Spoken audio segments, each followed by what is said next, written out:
নাটোরের গুরুদাসপুর উপজেলার খুবজিপুর এলাকা থেকে একসঙ্গে ৫৭ জন কিশোরকে আটক করেছে সেনাবাহিনী। শুক্রবার সকালে এই অভিযান চালানো হয়। আটক কিশোররা সবাই পার্শ্ববর্তী বড়াইগ্রাম উপজেলার ধানাইদহ গ্রামের বাসিন্দা।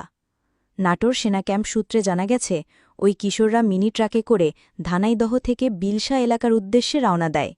তাদের লক্ষ্য ছিল একটি নৌকায় ডিজে পার্টি আয়োজন করা। ট্রাকে উচ্চ শব্দে গান বাজিয়ে হৈহুল্লোড় করতে করতে যাওয়ার সময় খুবজিপুর এলাকায় সেনাবাহিনীর টহল টিম তাদের গতিরোধ করে। তল্লাশির সময় ১২ জন কিশোরের কাছ থেকে প্রায় ৪ লিটার বাংলা মদ, ১ লিটার ভদকা, ৩০০ গ্রাম গাঁজা সেবনের বিভিন্ন উপকরণ এবং ৪০ প্যাকেট সিগারেট উদ্ধার করা হয়। পরবর্তীতে আটককৃতদের গুরুদাসপুর থানায় হস্তান্তর করা হয়।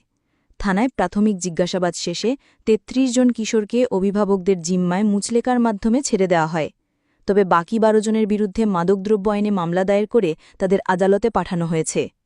ঘটনার সত্যতা নিশ্চিত করেছেন গুরুদাসপুর থানার ভারপ্রাপ্ত কর্মকর্তা ওসি আসমাউল হক।